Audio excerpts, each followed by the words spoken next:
Well, good Saturday evening to you. This is our weekly devotional based on the Revised Common Lectionary.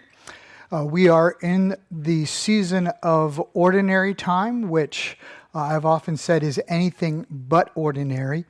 But we are in the 8th Sunday following Pentecost. That's one of the reasons we call it ordinary times, because we are counting the Sundays from Pentecost all the way to Advent.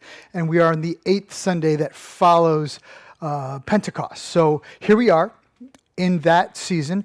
We are in year B. There are 3 years in the lectionary, A, B, and C.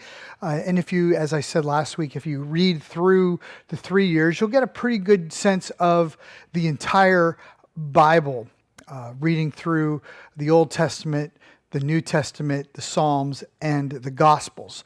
We are in Mark's Gospel, and I want to preface the reading by this, not because there's anything controversial, but I just want to kind of, you'll remember that a few weeks ago we heard the story of Jairus' daughter, and in the middle of Jairus' daughter's healing, this woman reaches out and touches Jesus' robe. And Jesus says, "Who touched me?" And immediately he says, "Your faith has healed you. Go and be well." And that happens. So then Jesus is rejected at Nazareth. Then Jesus sends out the 12. Then we learn that John the Baptist is beheaded, which we looked at last week. And now we get to this passage, and we're going to skip the section of the feeding of the 5,000. We're in that section where Jesus feeds the 5,000. He sends the crowd away after they're fed. They end up, the disciples end up on the lake. There's a storm. Jesus walks on the water. They find themselves on the other side of the lake. And so we're going to really focus on right before Jesus feeds the 5,000 and the time right after that Jesus after Jesus walks on the water and says, "Peace, be still," to the storm. Those are the 2 places we're focusing on. So we find ourselves in Mark's Gospel, chapter 6, verse 30. Mark 6:30. The apostles returned to Jesus from their ministry tour, the sending out of the 2, and told them all they had done and taught. Then Jesus said, "Let's go off by ourselves to a quiet place and rest a while." Now, that's key, because we're going to learn that the next events happen all in sequence. And he said this because there were so many people coming and going that Jesus and his apostles didn't even have time to eat. By this time in Mark's Gospel, Jesus has developed quite a following, and so people are following him all over the place. So they left by boat for a quiet place where they could be alone. So looking for some time to get away, little vacation.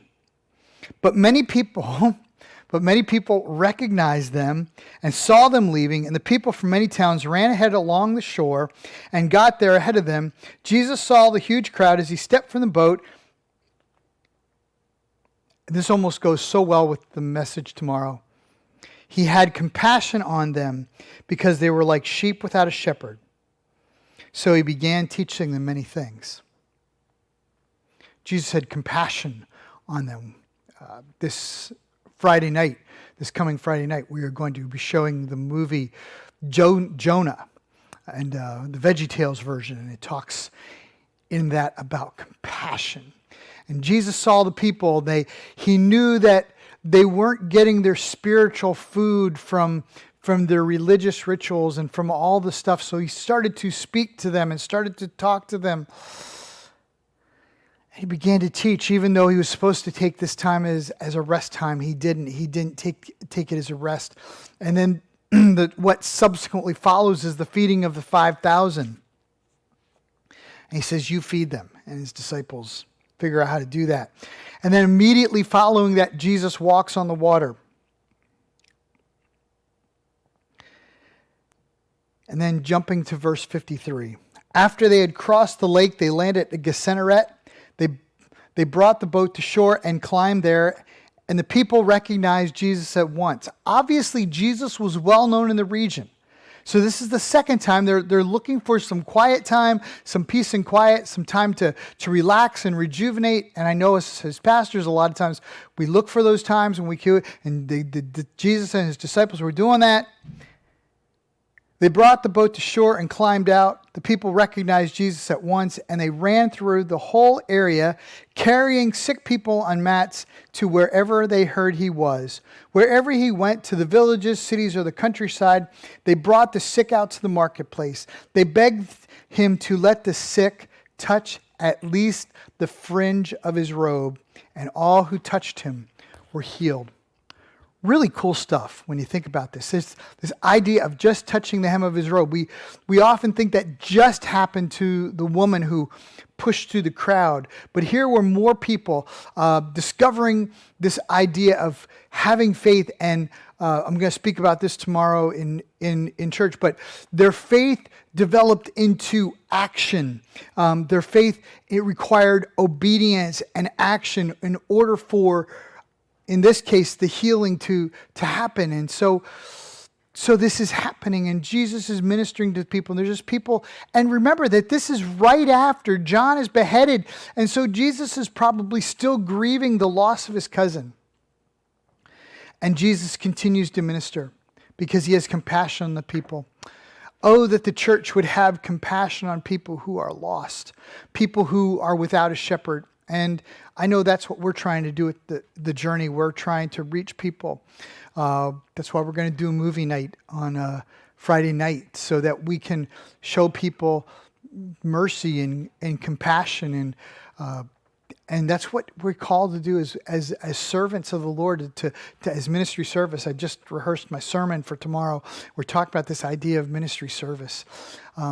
Compassion goes a long way. You know, when we put ourselves in the shoes of another person and we realize maybe if they're lost spiritually or they're hurting physically or spiritually or emotionally, and we put ourselves in their shoes, it sure makes a difference. Jesus said that we should love the Lord our God with all of our heart, mind, soul, and strength, and we should love our neighbor as ourselves. That's not in this particular passage. But I think that's what it means to be with a heart of compassion. Because remember, in another place, the tables are turned, and Jesus asked the Pharisee, "What do you think the greatest commandment?" And he says, "Yeah, it's to love the Lord our God with all of our heart, mind, soul, and strength, and love our neighbor as ourselves." And it goes on, it says, and in order to justify himself, he said, "Who is my neighbor?" And Jesus tells the story of the Good Samaritan. So, we are called to love the Lord our God with all of our heart, mind, soul, and strength, have compassion. And Jesus is the great example. Here he saw compassion, and so he ministered to the people, even when he was tired. Today, we tried to do that as we were at the farmer's market. It was so hot, and we were tired, and yet I had compassion for the people who were showing up, and we were talking to people about our church and about how we'd like to minister. And so that's what we need to do. We continue to minister to people. We show compassion, love, grace, mercy. That's what it's all about. That's what it's all about in building the kingdom of God, serving people. Serving is a big theme for tomorrow. So remember that. Jesus served the people, and I love the fact that wherever he went, people were healed. They were healed of their disease, and they were spiritually nourished and healed as well. So let's do that. Let's do that. Go in peace to love and serve the Lord.